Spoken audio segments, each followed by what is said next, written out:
একটার পর একটা শুধু হারতেই আছে শুধু বাংলাদেশ। প্রথমতেই টেস্ট সিরিজ হারলো বাংলাদেশ শ্রীলঙ্কার সঙ্গে, দ্বিতীয়তে বাংলাদেশ ওয়ানডে সিরিজ হারলো শ্রীলঙ্কার সঙ্গে, আজকে টি-20-র প্রথম ম্যাচ ছিল সেইখানেও বাংলাদেশ হেরে গেল। তো একটার পর একটা হার, সেইখানে এখন কিন্তু বাংলাদেশের ক্রিকেট নিয়ে একটা অনেকটা প্রশ্নবোধক চিহ্ন রয়ে গেছে, খাস করে ব্যাটসম্যানদেরকে নিয়ে। এরা রানেই করতে পারছে না। আমরা যদি বাংলাদেশের ব্যাটসম্যানদের যদি দেখি, তো বাংলাদেশের ব্যাটসম্যান এরকম হয়ে গেছে যা কোনো বলার কথা না।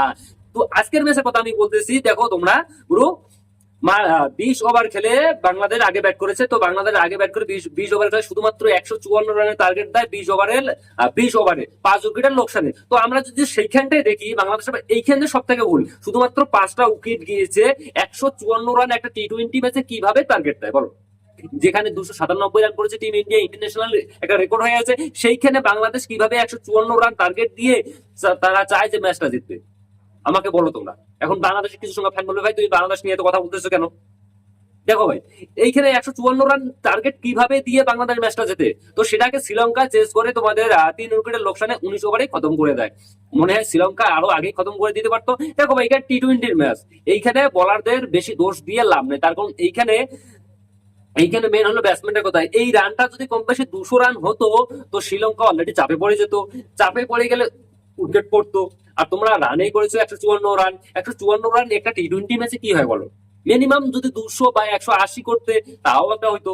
কিন্তু এইখানে এখন প্রশ্ন অনেকটাই বাংলাদেশের ব্যাটসম্যানদের মানে প্রতি যে একটা প্রশ্ন চিহ্ন রয়েছে, সেটা কিন্তু খুবই বিশাল বড়। এখন বলার, দেখো একটা বলার কি করবে, 154 রান তোমরা তাদেরকে ডিফেন্ড করতে দিয়েছো। যদি রানটা 180-90 হইতো, তাহলে বলারে কিছু দোষ দিতে পারতে। এইখানে আমি দেখি বলারের দোষ কিছুই নেই, তার কারণ তোমরাই রান করতে পারো না। আর ভাই, কে করে 5 উইকেটের লোকসানে 154 রান? 54 রান কে করে বলো? 154 রান টার্গেট দিয়ে তোমরা ভেবেছো যে না আমরা ম্যাচ জিতে যাবো? কিভাবে যেতে ভাই আমাকে বলো তো।